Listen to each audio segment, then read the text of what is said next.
국회에서는 이 본회의가 열리고 있습니다. 국회 상황 알아봤는데요. 현재 국회 본회의장 앞에서는 유가족 대책위원회 대표들이 기자회견을 했다고 합니다. 네. 이 여야 합의안 받아들일 수 없다는 내용인데요. 이 관련 소식이 들어오는 대로 더 자세히 전해드리고요. 또 여야 협상 타결됐다는 소식 김웅래 기자와 함께 보다 더 자세히 짚어보면서 또 유가족들의 반응도 아울러서 자세히 전해드리도록 하겠습니다. 네. 김웅래 기자, 자 어서 오시죠. 네. 자, 앞서 김지선 기자가 정리는 해주었는데요. 일단 여야 원내대표가 합의한 그 문안 내용 어떻게 되는지 설명부터 좀 자세히 좀 해주시죠. 네, 우선 김지선 기자가 자세하게 보도를 전해드렸는데 네. 크게 네 가지입니다. 일단 8.19 합의는 유효하다. 이게 첫 번째 들어갔습니다. 8.19 합의를 간단하게 되짚어 보면 특검을 실시를 하는데 그 특검을 추천하는 특검 후보 추천위원회가 이 상설특검 법상 규정이 되어 있습니다. 7명으로 구성이 되는데 여당 몫이 2명입니다. 이 2명을 야당과 유가족의 사전 동의를 얻어서 추천을 하겠다. 이게 8.19 합의의 핵심 내용입니다. 네. 이 부분을 그대로 지키겠다는 겁니다. 그리고 이 특검 후보 추천위원회가 추천을 할 수 있는, 그러니까 특검을 누구로 할지 고를 수 있는 특검 후보군을 4명으로 한정을 지어서 여야 합의로 정하자. 이게 첫 번째 합의문의 조항입니다. 그리고 두 번째는 이 특검 후보군, 그러니까 여야 합의로 정한 이 4명의 특검 후보군이 있지 않습니까? 네. 이 특검 후보군 가운데서 편향되거나 정치적 중립성을 훼손할 만한 우려가 있는 이 인사는 배제하기로 이렇게 합의문에 명시를 했습니다. 네. 그리고 가장 관심이 모아졌고 그리고 논란이 됐었던 유가족 참여 부분에 대해서는 네. 일단 유보를 했습니다. 유가족 참여 부분을 자세하게 설명해 드리면 특검 후보군 4명을 추천함에 있어서 여야 외에 유가족이 참여를 해서 이 후보군을 추천할 것인지 이 부분을 놓고 오늘 계속 협상의 난항을 겪었습니다. 일단 참여시키지 않고 그리고 유가족의 참여는 추후에 논의하기로 이렇게 네. 유예를 했고요. 그다음에 이렇게 세월호 특별법에 대한 이 큰 틀의 합의를 이루면서 그동안 처리가 미뤄져 왔던 정부조직법이나 유병헌법을 10월 안에 타결하기로 했습니다. 그리고 이 밖에도 이제 정기국회 일정의 아주 핵심 일정이죠. 국정감사 일정도 확정을 했습니다. 네. 네. 그런가 하면요. 8.19 그 2차 합의안과 이번 합의안과 차이점은 뭔가요? 앞서도 말씀을 드렸는데 이렇게 쉽게 말씀드리면 야당과 유가족의 입장에서는 지금 조금 전에 이제 유가족이 기자회견을 하면서 이번 합의안을 받아들일 수 없다라고 네, 지금 자막에 기자회견을 네. 속보 했는데요. 자막으로 나오고 있는데요.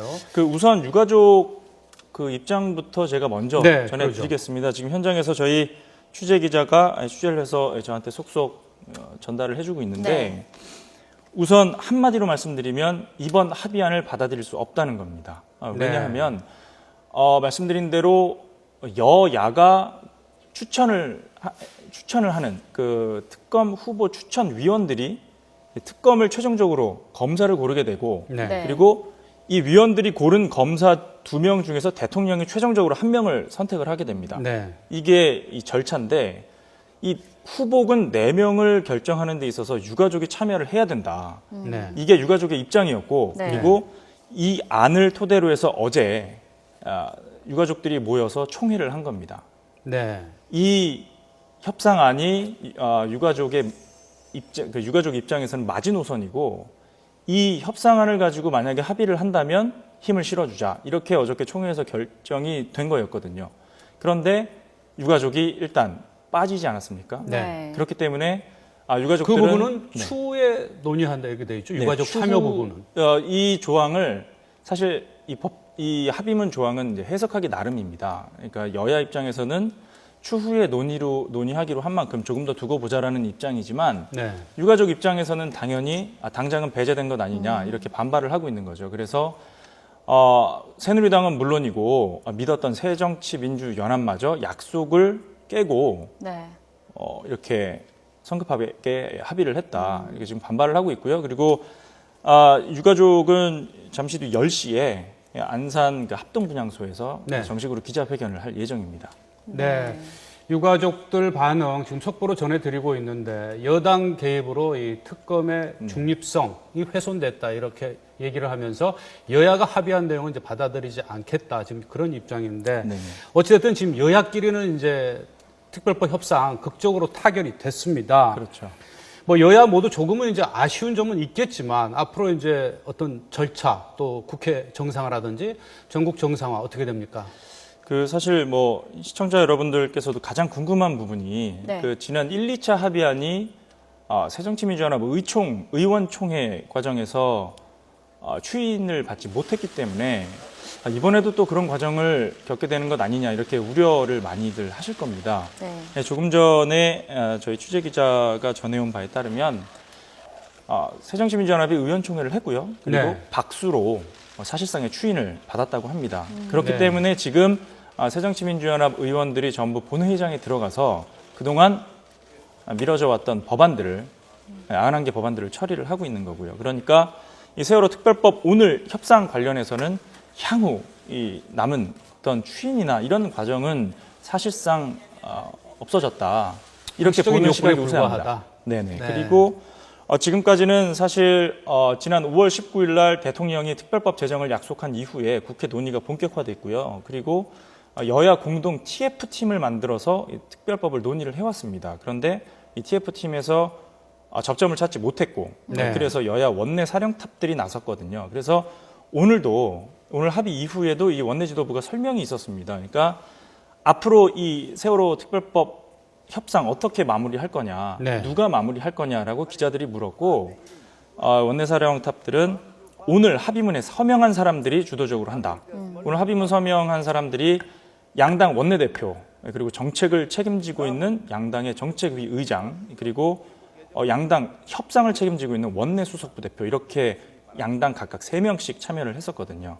이 3명이 앞으로도 법안을 다듬고 최종적으로 법안을 제정하는 입법 단계까지 이 3명이 주도적으로 협상에 참여할 것으로 보입니다. 네. 앞으로의 뭐 향후 절차도 이야기를 해주셨는데요. 그러면 사실 그동안의 이 세월호 협상 굉장히 그동안에 험난한 과정을 거쳤습니다. 핵심 쟁점은 뭐였나요, 그러면? 보도가 많이 됐습니다. 사실 네. 수사 주체를 누구로 할 것인지 간단히 말씀드리면 수사 주체를 누구로 할 건지가 핵심 쟁점이었습니다. 그동안 여야는 물론이고 유가족도 뭐 이제 강하게 반발을 했던 게 별도의 그러니까 진상조사위원회에 수사권을 부여를 할 건지 그러니까 야당의 입장이 반영된 진상조사위원회가 수사를 할 건지 아니면 법대로 상설특검법상 특검이 수사를 할 건지 이 네. 부분을 놓고 계속 진통을 겪어왔던 겁니다. 네. 네. 끝으로요. 지금 유가족들이 이제 잠시 뒤 밤 10시에 이제 기자회견 뭐 반대한다는 입장을 밝히겠지만 파행되던 국회가 일단 정상화되는 실마리는 풀렸습니다. 앞으로 지금 이제 국회 본회의에서 앞서 화면에서도 보여드렸듯이 91개 이제 계류 법안을 지금 처리하고 있는데요. 국회는 이제 정상화 절차를 밟아 나가는 것이고요. 앞으로 남은 뭐 걸림돌이 있다면 어떤 것이 될까요? 아무래도 유가족의 반발이 지금 상황에서는 가장 큰 걸림돌이 될 거라고 예상이 되고 있는데 일단 새정치민주연합 쪽은 지금까지의 그런 협상 과정을 놓고 볼 때 새정치민주연합이 스스로 판단하기로는 유가족의 입장에 서서 항상 유가족의 입장을 대변해 왔기 때문에 4명의 특검 후보군을 추천을 함에 있어서 결코 유가족의 뜻을 저버리지는 않을 것이다. 그래서 앞으로 남은 기간 동안 충분히 이해와 설득을 구하겠다. 이렇게 지금 얘기를 하고 있기 때문에 그 부분에 대한 해결 의지를 여야가 모두 보이고 있고요. 그리고 네. 정기국회가 정상화된다는 거. 그러니까 국감 일정을 잡았기 때문에 일단 아주 큰 고비는 넘겼고요. 그리고 상임위 정상화를 하면서 예산 심의나 그리고 앞으로 남은 주요 법안들 심의 본격적으로 나서게 될 것으로 보입니다. 네. 지금까지 정치부 김웅래 기자였습니다. 수고했습니다. 네, 고맙습니다.